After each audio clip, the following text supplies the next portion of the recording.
अस्सलाम वालेकुम नाज़रीन, आप देख रहे हैं जी एच एंटरटेनमेंट में हूँ ज़हीर अहमद। नाज़रीन, कुछ ख़बरों के साथ हाजिर हैं, चटपटी ख़बरें हैं, कुछ दिलचस्प ख़बरें हैं शोबिज़ की। उसमें आपको बताएंगे कि सरकटा इंसान दोबारा आ रही है। शबनम साहिबा को अंजुमन साहिबा ने कैसे विश किया है अवार्ड के हवाले से। उसके साथ नेटफ्लिक्स के ऊपर पाकिस्तान का कंटेंट पहली दफ़ा आ रहा है, वो क्या ख़बर है। सुनील शेट्टी और अफरीदी की मुलाकात हुई, उसके हवाले से बात करेंगे थोड़ी सी। और जो गौहर रशीद साहब हैं, बड़े अच्छे आर्टिस्ट हैं हमारे, उनके फेस के ऊपर जो स्कार है, उन्होंने उसकी ट्रीटमेंट करवाने से क्यों मना किया, उसको क्यों उन्होंने कहा कि मैं ये नहीं करवाऊंगा। और फिर फिल्म स्टार मुमताज़ जो आजकल यहाँ पे अपने बेटे को शायद लॉन्च करवाना चाहती हैं फिल्म के ऊपर, फिल्म इंडस्ट्री में, उसके ऊपर बात करेंगे। लेकिन शुरू करते हैं हम। मोहम्मद राना की एक खबर है। मोहम्मद राना साहब ने एक इंटरव्यू में कहा कि मैंने जब प्रियंका चोपड़ा को पहली बार देखा तो मैंने उन्हें नहीं पहचान सका। मैं उनकी स्किन की वजह से या जो भी उन्होंने उनकी जो कलर है या उनका जो पर्सनैलिटी है उसके ऊपर थोड़ा सा बात की, जिसके बाद में सोशल मीडिया पे आके काफ़ी सारी उसके ऊपर गॉसिप हुई, उसके ऊपर तनकीद हुई, फिर बातें हुई काफ़ी। और उसके नतीजे में जो उनकी अहलिया है महनाज साहिबा, उन्होंने आके उनका दिफा किया मुकम्मल तौर पर। और उन्होंने कहा कि उनका कतन ये बिल्कुल इरादा नहीं था, या उनका कहने का मकसद नहीं था कि उनके स्किन का कलर कैसा है या प्रियंका चोपड़ा की। वो तो ये था कि स्क्रीन के ऊपर ब्यूटी कुछ और तरह की होती है और ओरिजिनल वो नहीं पहचान सके। लेकिन उन्होंने कहा कि ये जितनी बातें इनमें से स्किन के हवाले से जो हुई, वो मेज़बान ने उनके मुंह से निकलवाई। और मेज़बान ने, यानी जो भी उस प्रोग्राम का या होस्ट का जहाँ वो इंटरव्यू दे रहे थे, वो होस्ट थे, उनकी वजह से निकाली। वैसे यहाँ पे थोड़ा सा मैं आपको बताता चलो, मोहम्मद राना साहब का ताल्लुक बड़ा पुराना है शोबिज़ से, उन्होंने पता है कि इंटरव्यू कैसे दिया जाता है। कोई भी बातें जो है किसी के मुँह से निकलवा नहीं सकता। ये अक्सर आपने टॉक शो में भी सुना होगा कि आप अपने अल्फाज मेरे मुंह में डालने की कोशिश ना करें। तो ये इस तरह कोई इतनी आसानी से होता नहीं है जब तक खुद ना कहा जाए। अब बहरहाल जो कमान से निकल गया है और जो बात हो चुकी है, तो अब उसके ऊपर वावेला करने या क्लियरेंस देने से, तो वजाहत देने से कोई इतना ज़्यादा फ़र्क नहीं पड़ता। थोड़ी एहतियात करनी चाहिए थी। लेकिन अगली खबर जनाब, एयरपोर्ट पर शाहिद अफरीदी और सुनील शेट्टी साहब की मुलाकात हुई। आपको पता है कि शाहिद अफरीदी साहब को बड़ा सराहा जाता है इंडिया में भी और दुनिया भर में, उनके बड़े फ़ैन हैं। तो वो जहाँ आम बंदे फ़ैन हैं, वहाँ पे आर्टिस्ट जो हैं वो भी एक दूसरे के फ़ैन होते हैं। जैसे शुएब अख्तर साहब के फ़ैन है शाहरुख खान साहब, इसी तरह शाहिद अफरीदी साहब के भी आमिर खान साहब से बहुत अच्छी दोस्ती है, और भी दूसरे जो शोबिस से वाबस्ता शख्सियात उनके साथ उनका है। लेकिन इस दफ़ा मुलाकात हुई एयरपोर्ट पर शाहिद अफरीदी की सुनील शेट्टी साहब से, और उन्होंने उनकी दो बेटियां उनके साथ ही शाहिद अफरीदी साहब की, और उन्होंने तारुफ़ करवाया बाकायदा। उन्होंने कहा कि इन्हें अस्सलाम वालेकुम कहे, और उन्होंने तारुफ़ करवाया, और जिससे उन्होंने भी आगे से बड़ा अच्छा रिस्पेक्टफुल तरीके से रिस्पॉन्ड किया सुनील शेट्टी साहब ने। तो ये था ख़बर उस हवाले से। और एक ख़बर जो बड़ी दिलचस्प है वो है नेटफ्लिक्स के ऊपर। अभी तक पाकिस्तान के आर्टिस्ट ने दूसरे कंटेंट में जाके इंडिया के अंदर या दूसरी जगह पे काम किया है। पहली दफ़ा एक ऐसा कंटेंट आ रहा है, एक ड्रामा आ रहा है या शो आ रहा है, उसका जो चले संग समेट लो के नाम से, जो बचे संग समेट लो। ये एक नावल था फ़रत इश्तियाक साहिबा का, 2013 में गालबन उन्होंने लिखा था। इसके ऊपर वो एडॉप्शन है उसकी, वो ये इसमें काम कौन कर रहा है। अगेन जोड़ी जो है एवरग्रीन जोड़ी, फवाद खान, माहिरा खान, और उसके साथ आहद रज़ा मीर हैं और सनम सईद भी हैं। नेटफ्लिक्स के ऊपर आपको पता है इंडियन कंटेंट है ज़्यादा, और जो उनकी बनाते हैं, बाकी फिल्में तो अपनी जगह पे, लेकिन जो स्पेशल नेटफ्लिक्स के लिए बनाई जाती हैं उसमें पाकिस्तान का कंटेंट पहली दफ़ा ऐड होने जा रहा है।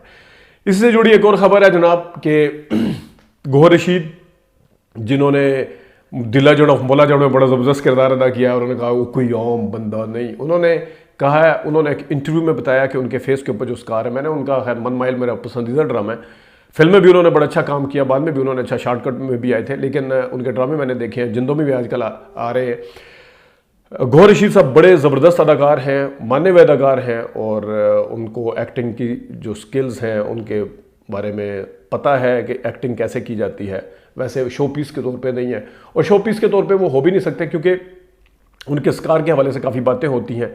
उनसे एक इंटरव्यू में पूछा गया कि आपने इसकी ट्रीटमेंट क्यों नहीं करवाई, अगरचे हो सकती थी। तो उन्होंने कहा कि मैं करवाना चाहता तो करवा सकता था, लेकिन एक दफ़ा एक मैसेज आया किसी का, और वो मैसेज क्या था, वो ये था कि मैं, एक बंदे ने कहा कि मेरे भी स्कार मेरे फेस के ऊपर भी थे इसी तरह स्टेन और जो स्कार्स वगैरह, लेकिन मैंने उसकी ट्रीटमेंट इस वजह से मैं करवाने की कोशिश की, और मैं बड़ा अपना आपको लो कॉन्फिडेंस मेरे अंदर था उसके वजह से, तो मैं इसकी कोशिश की। लेकिन जब आपको देखा कि आप ड्रामों में काम कर रहे हैं, आपके इतनी फेम है, इतनी शोहरत है आपको मिली हुई है इसी स्कार्स के साथ, तो फिर मैंने कहा कि नहीं, अगर ये सारा कुछ इस तरह कर सकते हैं गौहर रशीद साहब, तो मुझे क्या ज़रूरत है। तो इस वजह से गौहर रशीद साहब ने भी कभी नहीं सुना कि लोग मुझे जब एग्जाम्पल के तौर पर कोट करते हैं, तो मुझे क्या ज़रूरत है इसकी ट्रीटमेंट करवाने की।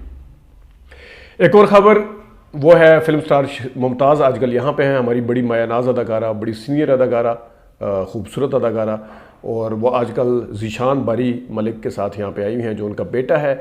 सुनने में आया कि आजकल वो कराची में हैं, बल्कि मेरी उनसे बात भी हुई थी, मैसेज हुआ था, लेकिन सुनने में आया कि वो लॉन्चिंग करवाना चाह रही हैं। उनको मशवरा सिर्फ ये है कि अच्छे बैनर से लॉन्चिंग करवाइएगा, कहीं इस किस्म की लॉन्चिंग ना हो जिसको सैनिपैक्स के ऊपर, इस किस्म के बैनर की लॉन्चिंग ना हो जिसको सैनिपैक्स के ऊपर सैनिपैक्स की ऑडियंस कबूल नहीं करती। आप समझ रही होंगे कि मैं क्या कह रहा हूँ। 2-3 फिल्में पिछले 1 साल में इस तरह की आई हैं जिसमें उसको एक्सेप्ट नहीं किया जाता, तो बैनर ऐसा ढूंढिएगा जिसकी एक्सेप्टेबिलिटी जो है वो सैनिपैक्स के ऊपर, डिजिटल सिनेमा के ऊपर ज़्यादा हो, ताकि वो कहते हैं well beginning is half done, तो उनकी शुरुआत अच्छी हो सके।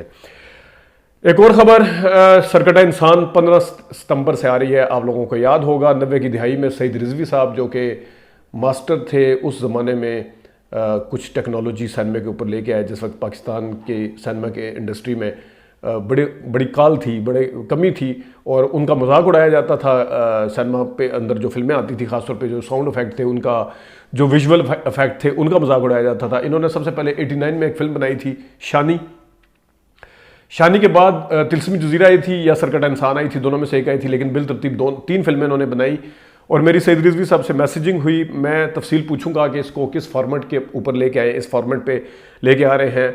लेकिन जिस वक्त सरकटा इंसान आई थी उस वक्त कुछ लोगों ने, क्रिटिक्स ने ये कहा था कि ये फिल्म बिफोर द टाइम बनी है, इसकी इतनी अवेयरनेस नहीं है, या कम से कम जो यहाँ की ऑडियंस है इस किस्म की फिल्में जो देखने आते हैं, हमारे ऑडियंस आते थे वो पंजाबी फिल्में देखते थे, मखसूस ऑडियंस जो थी वो पाकिस्तानी फिल्मों का रुख तक नहीं करती थी, तो उन्हें पता नहीं चला कि ये सरकटा इंसान क्या फिल्म थी, वो नोटिस में नहीं आई इस किस्म की। अब ये मेरे ख्याल में बेहतरीन टाइम है इसको रीलॉन्च करने का, और क्योंकि इस वक्त हॉरर फिल्में आती हैं, हॉरर फिल्मों के अंदर अंग्रेज़ों की फिल्मों के ऊपर भी अगर आप देखें तो हंसी तो वहाँ भी आना शुरू हो जाती है सम टाइम। लेकिन आप किसी फिल्म को, पाकिस्तानी फिल्म को इस वजह से देख के उसका तमस्करा या मजाक उड़ाना शुरू कर दें कि पाकिस्तानी फिल्म है, ये कहाँ बनाएंगे। लेकिन इन्होंने बड़ी मेहनत की, सईद रिजवी साहब ने बड़ी जानदार तरीके से फिल्म बनाई थी और विजुअल इफेक्ट्स बड़े अच्छे दिए थे। स्क्रीन के ऊपर जो रिक्वायरमेंट थी वो उस ज़माने में भी जो क्रिटिक थे उनको पसंद आई थी, लेकिन उन्होंने कहा था कि बिफोर द टाइम है, अभी ये टाइम है, बेहतरीन टाइम है।